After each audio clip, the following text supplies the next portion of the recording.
ನಮಸ್ಕಾರ, welcome to ಸ್ವರಾಜ್ಯ chemistry channel. ನನ್ನ ಹೆಸರು ಜಿ ಸ್ಮಿತಾ. ಈ ಚಾನಲ್ ಮೂಲಕ ಕೆಮಿಸ್ಟ್ರಿ ಸಬ್ಜೆಕ್ಟ್ ರಿಲೇಟೆಡ್ ಕೆಲವು ಟಾಪಿಕ್ಗಳ ವಿಡಿಯೋಗಳನ್ನ ಅಪ್ಲೋಡ್ ಮಾಡಲಾಗುತ್ತೆ. ಈ ವಿಡಿಯೋಗಳು ನಿಮ್ಗೆ ಯೂಸ್ಫುಲ್ ಅನ್ಸಿದ್ರೆ ಚಾನಲ್ ಸಬ್ಸ್ಕ್ರೈಬ್ ಮಾಡ್ಕೊಳ್ಳಿ. ವಿಡಿಯೋ ಇಷ್ಟ ಆಗಿದ್ರೆ ಲೈಕ್ ಮಾಡಿ, ಬೇರೆಯವ್ರಿಗೆ ಯೂಸ್ ಆಗುತ್ತೆ ಅನ್ನೋದಾದರೆ ಶೇರ್ ಮಾಡಿ. ಹಾಗೆಯೇ ನಿಮಗೆ ಕೆಮಿಸ್ಟ್ರಿ ಸಬ್ಜೆಕ್ಟಲ್ಲಿ ಅವರು ಸ್ಪೆಸಿಫಿಕ್ ಟಾಪಿಕ್ ಬಗ್ಗೆ ವಿಡಿಯೋ ಬೇಕು ಅನ್ನೋದಾದರೆ ಕಮೆಂಟ್ಸ್ ಬಾಕ್ಸಲ್ಲಿ ಕಮೆಂಟ್ ಮಾಡಿ. ಖಂಡಿತವಾಗ್ಲೂ ಆ ಟಾಪಿಕ್ ರಿಲೇಟೆಡ್ ವಿಡಿಯೋನ ಅಪ್ಲೋಡ್ ಮಾಡ್ತೀನಿ. ಸೊ ಇವತ್ತು ಈ ವಿಡಿಯೋದಲ್ಲಿ ಡಿಸ್ಕಷನ್ ಮಾಡ್ತಾ ಇರೋ ಟಾಪಿಕ್ ಬಂದು ರಿಏಜೆಂಟಲ್ಲಿ ರಿಡಕ್ಷನ್ ತೊಗೊತಾ ಇದ್ದೀನಿ. ರಿಡಕ್ಷನಲ್ಲಿ ಲಿಥಿಯಂ ಅಲ್ಯೂಮಿನಿಯಂ ಹೈಡ್ರೈಡ್ ಮತ್ತು ಸೋಡಿಯಂ ಬೋರೋ ಹೈಡ್ರೈಡ್. ಇದು ಲಿಥಿಯಂ ಅಲ್ಯೂಮಿನಿಯಂ ಹೈಡ್ರೈಡ್ ಮತ್ತು ಸೋಡಿಯಂ ಬೋರೋ ಹೈಡ್ರೈಡಲ್ಲಿ ಥರ್ಡ್ ವಿಡಿಯೋ. ಸೊ ಫಸ್ಟ್ ವಿಡಿಯೋದಲ್ಲಿ ಇಂಟ್ರಡಕ್ಷನ್ ಕೊಟ್ಟಿದ್ದರೆ, ಸೆಕೆಂಡ್ ವಿಡಿಯೋದಲ್ಲಿ ನಾನು ಲಿಥಿಯಂ ಅಲ್ಯೂಮಿನಿಯಂ ಹೈಡ್ರೈಡ್ ಯಾವ್ಯಾವ ಫಂಕ್ಷನ್ ಗ್ರೂಪನ್ನು ರಿಡಕ್ಷನ್ ಮಾಡಿ ಏನಾಗಿ ಕನ್ವರ್ಷನ್ ಮಾಡುತ್ತೆ ಅನ್ನೋದ್ರ ಬಗ್ಗೆ ನಾನು ಡಿಸ್ಕಷನ್ ಮಾಡಿದ್ದೆ. ಸೊ ಈ ವಿಡಿಯೋದಲ್ಲಿ ಇದು ಲಾಸ್ಟ್ ವಿಡಿಯೋ ಅಂತಲೇ ಹೇಳ್ಬೋದು, ಲಿಥಿಯಂ ಅಲ್ಯೂಮಿನಿಯಂ ಹೈಡ್ರೈಡ್ ಮತ್ತು ಸೋಡಿಯಂ ಬೋರೋ ಹೈಡ್ರೈಡು. ಸೊ ಇಲ್ಲೇನು ಮಾಡ್ತಾ ಇದ್ವಿ ಅಂತಂದರೆ ಕಂಪ್ಯಾರಿಸನ್ ಮಾಡ್ತಾ ಇದ್ವಿ ಲಿಥಿಯಂ ಅಲ್ಯೂಮಿನಿಯಂ ಹೈಡ್ರೈಡು ಮತ್ತು ಸೋಡಿಯಂ ಬೋರೋ ಹೈಡ್ರೈಡ್. ಸೊ ಲಾಸ್ಟ್ ವಿಡಿಯೋದಲ್ಲಿ ಹೇಳಿದ್ದೆ ನಿಮಗೆ ನಾನು, ಲಿಥಿಯಂ ಅಲ್ಯೂಮಿನಿಯಂ ಹೈಡ್ರೈಡಲ್ಲಿ ಸೆಲೆಕ್ಟಿವಿಟಿ ತುಂಬ ಲೆಸ್ ಅಂತ. ಯಾವುದೇ ಫಂಕ್ಷನ್ ಗ್ರೂಪ್ ಇದ್ರೂ ಸಹ ಅದನ್ನು ಏನು ಮಾಡುತ್ತೆ, ರಿಡಕ್ಷನ್ ಮಾಡಿ ರಿಡಕ್ಷನಿಂದ ಏನು ಮಾಡುತ್ತೆ, ಕನ್ವರ್ಷನ್ ಮಾಡಿಬಿಡುತ್ತೆ ಅಂತ ಹೇಳಿದ್ದೆ ನಾನು. ಸೊ ಇವತ್ತು ಕಂಪ್ಯಾರಿಸನ್ ಮಾಡ್ತಾ ಹೋದರೆ ನಿಮಗೆ ಗೊತ್ತಾಗುತ್ತೆ ಏನು ಬೆನಿಫಿಟ್ ಸೋಡಿಯಂ ಬೋರೋ ಹೈಡ್ರೈಡ್ ಯೂಸ್ ಮಾಡೋದ್ರಿಂದ ನಮಗೆ. ಸೊ ಸ್ಟಾರ್ಟ್ ಮಾಡೋಣ ಬನ್ನಿ. ಲಿಥಿಯಂ ಅಲ್ಯೂಮಿನಿಯಂ ಹೈಡ್ರೈಡ್ ಮತ್ತು ಸೋಡಿಯಂ ಬೋರೋ ಹೈಡ್ರೈಡ್ದು ಕಂಪ್ಯಾರಿಸನ್ ನೋಡೋದಾದರೆ, ನಾನು ಆಲ್ರೆಡಿ ಹೇಳಿದ್ದೆ ನಿಮಗೆ, lithium aluminium hydride very strong, ಅಂದರೆ ಅಲ್ಲಿ ಸೆಲೆಕ್ಟಿವಿಟಿನೇ ಇರಲ್ಲ, ಎಲ್ಲ ಫಂಕ್ಷನ್ ಗ್ರೂಪನ್ನು ಸಹ ರೆಡ್ಯೂಸ್ ಮಾಡೋಕ್ಬಿಡುತ್ತೆ ಅದು ಅಲ್ವಾ. ಸೊ ಇದಕ್ಕೆ lithium aluminium hydride vigorous or strong reducing agent. ಅದಕ್ಕೆ ಇದನ್ನು ಸ್ಟ್ರಾಂಗ್ ರೆಡ್ಯೂಸಿಂಗ್ ಏಜೆಂಟ್ ಅಂತ ಕರಿತೀವಿ. ಯಾಕೆ ಅಂತಂದರೆ ಇದು ಎಲ್ಲನೂ ಸಹ ಏನು ಮಾಡುತ್ತೆ, ಇದು ರೆಡ್ಯೂಸ್, ಎಲ್ಲ ಫಂಕ್ಷನ್ ಗ್ರೂಪನ್ನು ಸಹ ರೆಡ್ಯೂಸ್ ಮಾಡುತ್ತೆ. ಇಟ್ ಕ್ಯಾನ್ ರೆಡ್ಯೂಸ್, ಯಾವುದೇ ಅದನ್ನು ರೆಡ್ಯೂಸ್ ಮಾಡುತ್ತೆ ಅಂತಂದರೆ ನೋಡಿ. ಸೊ ಆಲ್ಡಿಹೈಡು ಕೀಟೋನು ಕಾಮನ್ ಆಗಿ ಅಲ್ಲಿ ಲಿಥಿಯಂ ಅಲ್ಯೂಮಿನಿಯಂ ಹೈಡ್ರೈಡು ರೆಡ್ಯೂಸ್ ಮಾಡುತ್ತೆ, ಸೋಡಿಯಂ ಬೋರೋ ಹೈಡ್ರೈಡು ಸಹ ರೆಡ್ಯೂಸ್ ಮಾಡುತ್ತೆ. ಅದರಿಂದ ಇದನ್ನು ತೊಗೊಳ್ಳಲ್ಲ ಇಲ್ಲಿ ನಾವು. ಇಲ್ಲಿ ಯಾವುದೇ ಅದು ರೆಡ್ಯೂಸ್, ಇದು ರೆಡ್ಯೂಸ್ ಮಾಡುತ್ತೆ, ಯಾವುದು ಸೋಡಿಯಂ ಬೋರೋ ಹೈಡ್ರೈಡ್ ರೆಡ್ಯೂಸ್ ಮಾಡಲ್ಲ ಅನ್ನೋದನ್ನು ನಾನು ತೊಗೊತಾ ಇದ್ದೀನಿ. ಇಲ್ಲಿ CO2H carboxylic acid. Okay, carboxylic ಆಸಿಡನ್ನು ಏನಾಗಿ ರೆಡ್ಯೂಸ್ ಮಾಡುತ್ತೆ, ಪ್ರೈಮರಿ ಆಲ್ಕೋಹಾಲ್ ಆಗಿ ರೆಡ್ಯೂಸ್ ಮಾಡಿಬರುತ್ತೆ. NO2 ಇದ್ದರೆ ಏನಾಗಿ ರೆಡ್ಯೂಸ್ ಮಾಡುತ್ತೆ, NH2 ಆಗಿ ರೆಡ್ಯೂಸ್ ಮಾಡುತ್ತೆ. CO2R ಇದ್ದರೆ ಎಸ್ಟರ್ ಗ್ರೂಪ್ ಇದ್ದರೆ ಏನಾಗಿ ರೆಡ್ಯೂಸ್ ಮಾಡುತ್ತೆ ನೋಡಿ, CH2OH ಆಗಿ ರೆಡ್ಯೂಸ್ ಮಾಡುತ್ತೆ. ಸೊ ಪ್ರೈಮರಿ ಆಲ್ಕೋಹಾಲ್ ಆಗಿ ರೆಡ್ಯೂಸ್ ಮಾಡುತ್ತೆ. COCl, ಓಕೆ, ಆಸಿಡ್ ಕ್ಲೋರೈಡ್ ಇದ್ದರೂ ಸಹ ಏನು ಮಾಡುತ್ತೆ, CH2 ಓಕೆ OH ಆಗಿ ರೆಡ್ಯೂಸ್ ಮಾಡುತ್ತೆ. ಸೊ ನೆಕ್ಸ್ಟ್ ನೋಡಿ ಇಲ್ಲಿ, ಓಕೆ ಇಲ್ಲಿ ಒಂದು ತಪ್ಪಾಗ್ಬಿಟ್ಟಿದೆ, ಸಾರಿ. CH2Br ಇದ್ದರೆ ಏನಾಗಿ ರೆಡ್ಯೂಸ್ ಮಾಡುತ್ತೆ ನೋಡಿ, CH3 ಆಗಿ ರೆಡ್ಯೂಸ್ ಮಾಡುತ್ತೆ. ಹಾಗೆಯೇ ಅಮೈಡ್ ಇದ್ದರೆ ಏನಾಗಿ ರೆಡ್ಯೂಸ್ ಮಾಡುತ್ತೆ ನೋಡಿ, CH2NH2 ಆಗಿ ರೆಡ್ಯೂಸ್ ಮಾಡುತ್ತೆ. ಅಂದರೆ ಪ್ರೈಮರಿ ಅಮೈನ್ ಆಗಿ ಏನು ಮಾಡುತ್ತೆ, ರೆಡ್ಯೂಸ್ ಮಾಡುತ್ತೆ. ಸೊ ಏನೇನು ಸಿಗುತ್ತೆ ಎಲ್ಲ ಫಂಕ್ಷನ್ ಗ್ರೂಪನ್ನು ಸಹ ರೆಡ್ಯೂಸ್ ಮಾಡಿಬಿಡುತ್ತೆ. ಸೊ ಅದೇ ನೀವು ಸೋಡಿಯಂ ಬೋರೋ ಹೈಡ್ರೈಡ್ ತೊಗೊಂಡ್ರೆ ಅದನ್ನು ಮೈಲ್ಡರ್ ರೆಡ್ಯೂಸಿಂಗ್ ಏಜೆಂಟ್ ಅಂತ ಕರಿತೀವಿ. ಯಾಕೆ ಮೈಲ್ಡಾಗಿ ವರ್ಕ್ ಮಾಡುತ್ತೆ ಅಂತಂದರೆ, ಇದು ಕೆಲವು ಫಂಕ್ಷನ್ ಗ್ರೂಪನ್ನು ರೆಡ್ಯೂಸ್ ಮಾಡೋದೇ ಇಲ್ಲ. So it can not reduce, ಯಾವುದೇ ಅದನ್ನು ರೆಡ್ಯೂಸ್ ಮಾಡಲ್ಲ. ಅಂದರೆ ಅಸಿಟಿಕ್ ಆಸಿಡ್ ಇದ್ದರೆ, NO2 ಗ್ರೂಪ್ ಇದ್ದರೆ, ಎಸ್ಟರ್ ಗ್ರೂಪ್ ಇದ್ದರೆ, ಆಸಿಡ್ ಕ್ಲೋರೈಡ್ ಇದ್ದರೆ, ಓಕೆ CH2Br ಇದ್ದರೆ, ಓಕೆ CH2Br ಇದ್ದರೆ ಆ ಗ್ರೂಪನ್ನು ರೆಡ್ಯೂಸ್ ಮಾಡಲ್ಲ. CONH2 ಅಂತಂದರೆ ಅಮೈಡ್ ಗ್ರೂಪ್ ಇದ್ದರೂ ಸಹ ಇದು ರೆಡ್ಯೂಸ್ ಮಾಡಲ್ಲ. Okay, so it is non selective. ಅದಕ್ಕೆ ನಾವೇನಂತೀವಿ ಅಂದರೆ lithium aluminium hydride is a non selective. So ಯಾವುದನ್ನು ರೆಡ್ಯೂಸ್ ಮಾಡಲ್ಲ ಇದು ಅಂತಂದರೆ, ಐಸೋಲೇಟೆಡ್ ಕಾರ್ಬನ್ ಮಲ್ಟಿಪಲ್ ಬಾಂಡ್ ಬಿಟ್ಟು ಇನ್ನೆಲ್ಲನೂ ಸಹ ಏನು ಮಾಡುತ್ತೆ, ಇದು ರೆಡ್ಯೂಸ್ ಮಾಡೋಕ್ಕೆ ಬಿಡುತ್ತೆ. So it is chemoselective. ಅದೇ ನೀವು ಸೋಡಿಯಂ ಬೋರೋ ಹೈಡ್ರೈಡ್ ತೊಗೊಂಡ್ರೆ ಕೆಮೋ ಸೆಲೆಕ್ಟಿವ್ ಅಂತಂದರೆ, ಎರಡು ಫಂಕ್ಷನ್ ಗ್ರೂಪ್ ಇದ್ದರೆ, ಫಾರ್ ಎಕ್ಸಾಂಪಲ್ ಇವಾಗ ಇಲ್ಲೇ ಅದು ಎಕ್ಸಾಂಪಲ್ ತೊಗೊಂಡು ಎಕ್ಸ್ಪ್ಲೇನ್ ಮಾಡಿದ್ರೆ ನಿಮ್ಗೆ ನೀಟಾಗಿ ಅರ್ಥ ಆಗುತ್ತೆ ನೋಡಿ. ಸೊ ಇಲ್ಲೊಂದು ಕಾಂಪೌಂಡ್ ತೊಗೊಂಡಿದ್ದೀನಿ. ಈ ಕಾಂಪೌಂಡಲ್ಲಿ ಏನಾಗಿದೆ ಅಂತಂದರೆ C ಡಬಲ್ ಬಾಂಡ್ ಓನು ಇದೆ, ಅಂದರೆ ಕೀಟೋನ್ ಅಂತ ಹೇಳ್ತೀವಿ ಅದು. ಓಕೆ CO2H ಸಹ ಇದೆ, ಕಾರ್ಬೋಕ್ಸಿಲಿಕ್ ಆಸಿಡು ಸಹ ಇದೆ. ಇದು ಆಕ್ಸೋ ಅಂತ ಹೇಳ್ತೀವಿ ನಾವು ನಾಮೆನ್ಕ್ಲೇಚರ್ ಮಾಡಬೇಕಾದ್ರೆ, ಅದು ಫರ್ದರ್. ಓಕೆ, ಸೊ ಇಲ್ಲೇನು ಮಾಡುತ್ತೆ ಅಂತಂದರೆ, ನಾನು ಇದಕ್ಕೆ ಲಿಥಿಯಂ ಅಲ್ಯೂಮಿನಿಯಂ ಹೈಡ್ರೈಡ್ ಆಗ್ತಾ ಇದ್ದಂಗೆ ನನಗೆ ಪ್ರಾಡಕ್ಟ್ ಏನು ಬರುತ್ತೆ ಗೊತ್ತಾ ನೋಡಿ. ಪ್ರಾಡಕ್ಟ್ ಏನು ಬರುತ್ತೆ ಅಂದರೆ, ಈ ಡಬಲ್ ಬಾಂಡ್ ಇರುತ್ತಲ್ಲ, C ಡಬಲ್ ಬಾಂಡ್ ಕಾರ್ಬೋನೈಲ್, ಅದನ್ನು ರೆಡ್ಯೂಸ್ ಮಾಡಿ OH ಮಾಡುತ್ತೆ. ಜೊತೆಗೆ ಕಾರ್ಬೋಕ್ಸಿಲಿಕ್ ಆಸಿಡನ್ನು ಸಹ ರೆಡ್ಯೂಸ್ ಮಾಡಿ CH2OH ಆಗಿ ಕನ್ವರ್ಷನ್ ಮಾಡಿಬಿಡುತ್ತೆ. ಸೊ ಎರಡನ್ನೂ ಸಹ ರೆಡ್ಯೂಸ್ ಮಾಡುತ್ತೆ, ಅಲ್ಲ ಸೆಲೆಕ್ಟಿವಿಟಿನೇ ಇಲ್ಲ. ಅದೇ ನೀವು ಸೋಡಿಯಂ ಬೋರೋ ಹೈಡ್ರೈಡ್ ಹಾಕಿದ್ರೆ, ನಿಮಗೆ ಆಲ್ರೆಡಿ ಹೇಳಿದ್ದೀನಿ ನಾನು, ಯಾವುದ್ರ ಜೊತೆಗೆ ರೆಡ್ಯೂಸ್ ಆಗಲ್ಲ, CO2H ಜೊತೆಗೆ CO2Hನ ರೆಡ್ಯೂಸ್ ಮಾಡಲ್ಲ. ಸೊ CO2H ಆಗಿ ಉಳ್ಕೊಳ್ಳುತ್ತೆ, C double bond O reduce ಆಗಿ ಏನಾಗುತ್ತೆ, OH ಆಗಿ ಕನ್ವರ್ಷನ್ ಆಗುತ್ತೆ. Okay, so like this. ಅದಕ್ಕೆ ಏನಾಗುತ್ತೆ, ಅದಕ್ಕೆ ಏನಂತೀವಿ, sodium borohydride is a chemoselective. Okay, so chemicals ಏನಾದರೂ 2-3 ಕೆಮಿಕಲ್ ಇದ್ದರೆ ಅದನ್ನ ಏನು ಮಾಡುತ್ತೆ, ಸೆಲೆಕ್ಟಿವಿಟಿ ತೋರಿಸುತ್ತೆ ಅದು. ನೆಕ್ಸ್ಟ್ ನೋಡೋಣ, ಸೈಕ್ಲಿಕ್ ಅನ್ಹೈಡ್ರೇಟ್ ತೊಗೊಂಡ್ರೆ ನಾನು. ಸೊ ಸೈಕ್ಲಿಕ್ ಅನ್ಹೈಡ್ರೇಟ್ ತೊಗೊಂಡು ಇಲ್ಲೇನು ಮಾಡ್ತಾಯಿದ್ವಿ ಅಂತಂದರೆ, ಸೋಡಿಯಂ ಬೋರೋ ಹೈಡ್ರೈಡ್ ಆಗ್ತಾ ಇದ್ದಂಗೆ ನನಗೆ ಪ್ರಾಡಕ್ಟ್ ಏನು ಬರುತ್ತೆ ಅಂತಂದರೆ ನೋಡಿ. ಸೊ ಇಲ್ಲಿ ನೋಡಿ ಈ ಥರ ಡಿವಿಷನ್ ತೋರಿಸೋಣ. ಎಟರೋಸೈಕ್ಲಿಕ್ ಅಂದರೆ ಎಟರೋ ಕ್ಲೀವೇಜ್ ಆಗಿದೆ ಅಂತ ಅಂದ್ಕೊಂಡ್ರೆ ನಾನು, ಏನಾಗುತ್ತೆ ಅಂತಂದರೆ C double bond O minus ಇರುತ್ತೆ, OH ಆಗುತ್ತೆ. ಓಕೆ, ಸೊ ನೆಕ್ಸ್ಟ್ ಏನಾಗುತ್ತೆ, ಇಲ್ಲಿ CH2 ನಿಮ್ಗೆ ಗೊತ್ತಿದೆ, C ಡಬಲ್ ಬಾಂಡ್ Oನ ರೆಡ್ಯೂಸ್ ಮಾಡಿ CH2OH OH ಆಗುತ್ತೆ. ಇಲ್ಲಿಗೆ ಸ್ಟಾಪ್ ಆಗಲ್ಲ. ಲಿಥಿಯಂ ಅಲ್ಯೂಮಿನಿಯಂ ಹೈಡ್ರೈಡ್ ಏನು ಮಾಡುತ್ತೆ, ಈ COH ಗ್ರೂಪ್ ಇರುತ್ತಲ್ಲ ಅದನ್ನು ಸಹ ರೆಡ್ಯೂಸ್ ಮಾಡಿಬಿಡುತ್ತೆ. ಸೊ ರೆಡ್ಯೂಸ್ ಮಾಡಿ ಏನು ಬರುತ್ತೆ, CH2OH ಆಗಿ ಕನ್ವರ್ಷನ್ ಮಾಡುತ್ತೆ. ಓಕೆ, CH2OH ನೋಡಿ. ಸೊ ಏನು ಪ್ರಾಡಕ್ಟ್ ಬಂತು ನೋಡಿ, this is the product. Okay, ಡೈರೆಕ್ಟಾಗಿ ಹೇಳೋದಾದರೆ ಇದೇ ಪ್ರಾಡಕ್ಟ್ ಇದು. ಸೊ ಅದೇ ನೀವು ಸೋಡಿಯಂ ಬೋರೋ ಹೈಡ್ರೇಟ್ ಹಾಕಿದ್ರೆ, ಓಕೆ, ಸೋಡಿಯಂ ಬೋರೋ ಹೈಡ್ರೇಟ್ ಹಾಕಿದ್ರೆ ಸ್ಟಾರ್ಟಿಂಗ್ ಏನಾಗುತ್ತೆ, C+OH.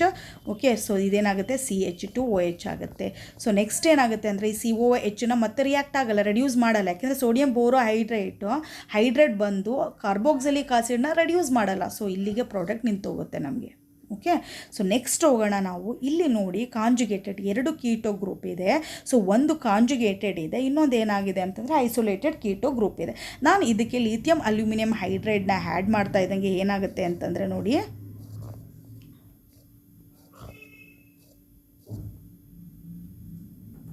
So lithium aluminium ಹೈಡ್ರೈಡ್ನ add ಮಾಡ್ತಾ ಇದ್ದಂಗೆ ನನಗೆ ಸೊ ಇಲ್ಲಿ ಏನಾಗುತ್ತೆ ಅಂತಂದರೆ ನೋಡಿ, ಇದು OH ಆಗಿ ಕನ್ವರ್ಷನ್ ಆಯಿತು, ಇಲ್ಲೂ ಸಹ OH ಆಗಿ ಕನ್ವರ್ಷನ್ ಆಗುತ್ತೆ. ಈ ಡಬಲ್ ಬಾಂಡ್ ಮಾತ್ರ ಹಾಗೇ ಉಳ್ಕೊಳ್ಳುತ್ತೆ. ಓಕೆ, ಸೊ ಇದು ಕಾರ್ಬನ್ ಡಬಲ್ ಬಾಂಡನ್ನು ಅಷ್ಟು ಈಸಿಯಾಗಿ ಏನು ಮಾಡಲ್ಲ ಅಂತ ಹೇಳಿದ್ದೆ ನಾನು, ರಿಡಕ್ಷನ್ ಮಾಡೋದಿಲ್ಲ. ಓಕೆ, ರೆಡ್ಯೂಸ್ ಮಾಡೋದಿಲ್ಲ. ಅದೇ ನೀವು ಫೀನೈಲ್ ಗ್ರೂಪ್ ಜೊತೆಗೆ ಏನಾದರೂ ಅದು ಕಾಂಜುಗೇಟೆಡ್ ಆಗಿದ್ದರೆ ಮಾತ್ರ ರೆಡ್ಯೂಸ್ ಮಾಡುತ್ತೆ ಅಂತ ಹೇಳಿದ್ದೆ. ಸೊ ಅದೇ ನೀವು ಇವಾಗ ಓಕೆ ಸೋಡಿಯಂ ಬೋರೋ ಹೈಡ್ರೇಟ್ ಹಾಕಿದಾಗ ನಮಗೆ ಪ್ರಾಡಕ್ಟ್ ಏನು ಬರುತ್ತೆ ಅಂತಂದರೆ, ಓಕೆ, ಸೊ ಪ್ರಾಡಕ್ಟ್ ಏನು ಬರುತ್ತೆ ಅಂತಂದರೆ ನೋಡಿ, ಸೊ ಐಸೋಲೇಟೆಡ್ ಕೀಟೋ ಗ್ರೂಪ್ ಇತ್ತಲ್ಲ ನೋಡಿ, ಅದು ಮಾತ್ರ ರೆಡ್ಯೂಸ್ ಆಗುತ್ತೆ. ಸೊ ಇನ್ನು ಉಳಿದಿದ್ದು ಇನ್ನೊಂದು ಕಾಂಜುಗೇಟೆಡ್ ಡಬಲ್ ಬಾಂಡ್ ಜೊತೆಗೆ ಇತ್ತಲ್ಲ ಕೀಟೋ ಗ್ರೂಪು, ಅದೇನಾಗುತ್ತೆ ಹಾಗೇ ಉಳ್ಕೊಳ್ಳುತ್ತೆ. ನೆಕ್ಸ್ಟ್ ಸಾಲ್ವೆಂಟ್ಗೆ ಹೋಗೋಣ. ಸಾಲ್ವೆಂಟ್ ಆಲ್ರೆಡಿ ಹೇಳಿದ್ದೆ ನಾನು ಲಾಸ್ಟ್ ಕ್ಲಾಸಲ್ಲಿ. ಸೊ ಸಾಲ್ವೆಂಟ್ ಯಾವ್ದು ಯೂಸ್ ಮಾಡ್ತೀವಿ ಅಂತ ಹೇಳಿದೆ, ಈಥರ್ ಯೂಸ್ ಮಾಡ್ತೀವಿ ಮತ್ತು ಇದು ಟೆಟ್ರಾಹೈಡ್ರೋಫ್ಯೂರಿನ್ ಯೂಸ್ ಮಾಡ್ತೀವಿ ಅಂತ ಹೇಳಿದ್ದೆ ಅಲ್ವಾ ನಾನು, ಅಂದರೆ ಏಪ್ರೋಟಿಕ್ ಸಾಲ್ವೆಂಟ್ ಯೂಸ್ ಮಾಡ್ತೀವಿ. ಅದೇ ನೀವು ವಾಟರ್ ಆಲ್ಕೋಹಾಲ್ ಯೂಸ್ ಮಾಡಿದ್ರೆ ನಾನು ಲಾಸ್ಟ್ ಕ್ಲಾಸಲ್ಲಿ ಹೇಳಿದೆ ಏನೆಂತ ಆಗುತ್ತೆ, ಡಿಕಂಪೋಸಿಷನ್ ಆಗೋಗುತ್ತೆ ಅಂತ ಹೇಳಿದ್ದೆ. ಸೊ ಅದೇ ನೀವು ಇವಾಗ ಸೋಡಿಯಂ ಬೋರೋ ಹೈಡ್ರೇಟ್ಗೆ ಸಾಲ್ವೆಂಟ್ ಯಾವ ಸಾಲ್ವೆಂಟ್ ತೊಗೊತೀವಿ ಅಂತಂದರೆ, ಸೊ ಪ್ರೋಟಿಕ್ ಸಾಲ್ವೆಂಟ್ ತೊಗೊತೀವಿ ಇಲ್ಲಿ. ಸೊ ಪ್ರೋಟಿಕ್ ಸಾಲ್ವೆಂಟ್ ಅಂತಂದರೆ ಸೊ ಇಲ್ಲಿ ತೊಗೊಳ್ಳೋದು ನಾವು ವಾಟರು ಮತ್ತು ಆಲ್ಕೋಹಾಲ್ನ ತೊಗೊತೀವಿ. ವಾಟರ್ ಮತ್ತು ಆಲ್ಕೋಹಾಲ್ ತೊಗೊತೀವಿ. ನೀವು ಈ ಥರನ ತೊಗೊಂಡ್ರೆ ಏನಾಗುತ್ತೆ, ಇನ್ಸಾಲ್ಯುಬಲ್ ಆಗಿ ಹೋಗ್ಬಿಡುತ್ತೆ ಈ ಥರಲ್ಲಿ. ಓಕೆ, ಸೊ ನೆಕ್ಸ್ಟು ನಾನು ಇವಾಗ ಏನು ಮಾಡ್ತಾಯಿದ್ದೀವಿ ಅಂತ ಅಂದರೆ ಒಂದು ಕಾಂಪೌಂಡ್ ತೊಗೊಳ್ಳೋಣ. ಓಕೆ, ಸೊ ಇಲ್ಲಿ ಲಿಥಿಯಂ ಅಲ್ಯೂಮಿನಿಯಂ ಹೈಡ್ರೈಡ್ ಏನು ಏಪ್ರೋಟಿಕ್ ಸಾಲ್ವೆಂಟ್, ಅಲ್ಲಿ ಪ್ರೋಟಾನ್ ಇರೋದಿಲ್ಲ. ಸೊ ಇದೇ ನೀವು ಸೋಡಿಯಂ ಬೋರೋ ಹೈಡ್ರೈಡ್ ತೊಗೊಂಡ್ರೆ ಯಾವ ಸಾಲ್ವೆಂಟ್ ಯೂಸ್ ಮಾಡ್ತಾಯಿದ್ದೀವಿ, ಪ್ರೋಟಿಕ್ ಸಾಲ್ವೆಂಟ್ ಯೂಸ್ ಮಾಡ್ತಾಯಿದ್ದೀವಿ. ಸೊ ಅದು ಹೇಗೆ ಎಫೆಕ್ಟ್ ಮಾಡುತ್ತೆ ರಿಡಕ್ಷನಲ್ಲಿ ಅಂತ ನೋಡೋಣ ನಾವು. ಸೊ ಇಲ್ಲಿ ಏನು ಮಾಡ್ತಾಯಿದ್ದೀನಿ ಅಂತಂದರೆ ಇದನ್ನು ಫಸ್ಟ್ ಕಾಪಿ ಮಾಡಿ ಪೇಸ್ಟ್ ಮಾಡ್ಕೊಬಿಡ್ತೀನಿ ಆನ್ಸರ್ ಬರೆಯೋದಕ್ಕೆ.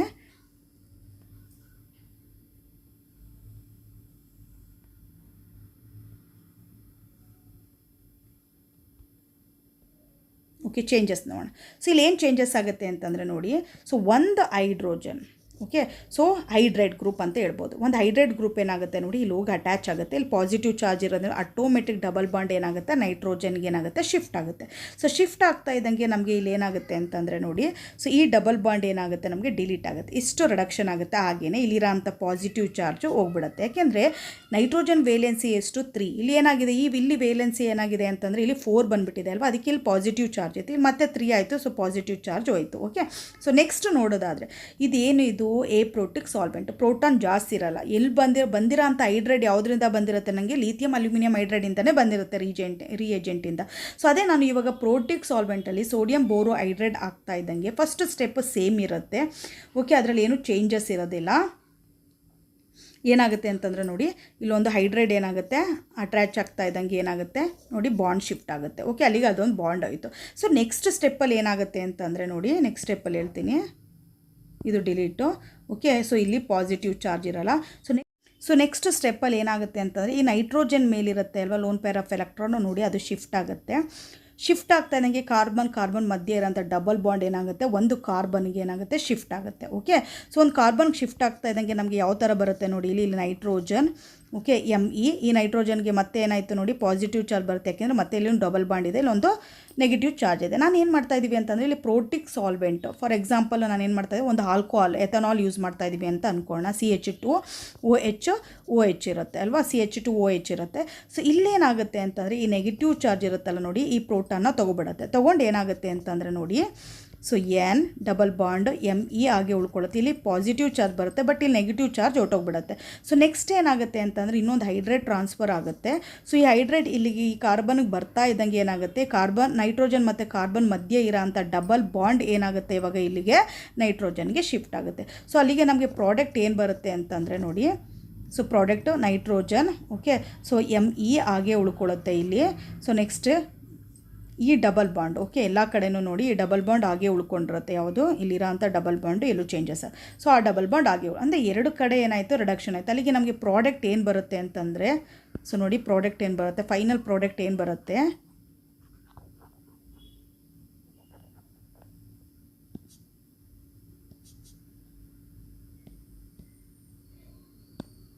So this is the final product.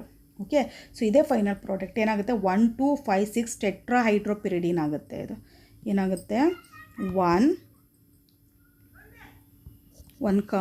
2 5 6 okay ಟೆಟ್ರಾಹೈಡ್ರೋಪಿರಿಡಿನ್. So ಇದೇನಾಗುತ್ತೆ 1 2 okay ಡೈಹೈಡ್ರೋ ಆಗುತ್ತೆ. ಇದು ಡೈಹೈಡ್ರೋಪಿರಿಡಿನ್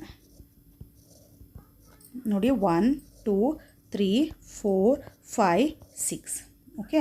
ಸೊ 1 2 ಹಾಗೆ 1 2 ಏನಾಯಿತು ಇಲ್ಲಿ ನೋಡಿ ಡೈಹೈಡ್ರೋ ಆಯಿತು, ಡಬಲ್ ಬಾಂಡ್ ಹೋಗಿದೆ ಅಲ್ವಾ, ಅದಕ್ಕೆ ಡೈಹೈಡ್ರೋಪಿರಿಡಿನ್ ಅಂತ ಹೈಡ್ರೋಜನ್ ಆ್ಯಡ್ ಆಗಿದೆ.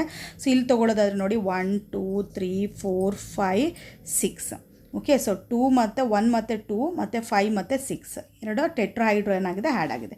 ಸೊ ಅದನ್ನು ಟೆಟ್ರಾಹೈಡ್ರೋಪಿರಿಡಿನ್ ಅಂತ ಹೇಳ್ತೀವಿ ನಾವು. ಈ ವಿಡಿಯೋದಲ್ಲಿ ಡಿಸ್ಕಷನ್ ಮಾಡಿರೋ ಟಾಪಿಕ್ ನಿಮಗೆ ಅರ್ಥ ಆಗಿದೆ ಅಂದ್ಕೊತೀನಿ ನಾನು. ಇಲ್ಲಿಗೆ ರಿಯೇಜೆಂಟ್ ಲಿಥಿಯಂ ಅಲ್ಯೂಮಿನಿಯಂ ಹೈಡ್ರೈಡ್ ಮತ್ತು ಸೋಡಿಯಂ ಬೋರೋ ಹೈಡ್ರೈಡ್ ಕಂಪ್ಲೀಟ್ ಆಯಿತು. ಸೊ ನೀವು ನೆನ್ಪಿಟ್ಕೊಳ್ಳಿ, ಲಿಥಿಯಂ ಅಲ್ಯೂಮಿನಿಯಂ ಹೈಡ್ರೈಡ್ ಮತ್ತು ಸೋಡಿಯಂ ಬೋರೋ ಹೈಡ್ರೈಡ್ ಎರಡೂ ಸಹ ಏನು ಮಾಡುತ್ತೆ ಅಂತಂದರೆ ಆಲ್ಡಿಹೈಡ್ ಮತ್ತು ಕೀಟೋನ ರಿಡಕ್ಷನ್ ಮಾಡುತ್ತೆ. ಬಟ್ ಅದರಲ್ಲೂ ಸಹ ಕಾಂಜುಗೇಟೆಡ್ ಕೀಟೋನ್ ಅಥವಾ ಆಲ್ಡಿಹೈಡ್ ಗ್ರೂಪ್ ಏನಾದರೂ ಪ್ರೆಸೆಂಟ್ ಇದ್ದರೆ ಸೊ ಆವಾಗ ಸೋಡಿಯಂ ಬೋರೋ ಹೈಡ್ರೈಡ್ ರಿಡಕ್ಷನ್ ಮಾಡಲ್ಲ. ಅಲ್ಲಿ ಸೆಲೆಕ್ಟಿವಿಟಿ ಜಾಸ್ತಿ ಇರುತ್ತೆ, ಅದನ್ನು ಕೆಮೋ ಸೆಲೆಕ್ಟಿವ್ ಅಂತ ಕರಿತೀವಿ ನಾವು. Okay, so thank you so much for watching this video. All the best.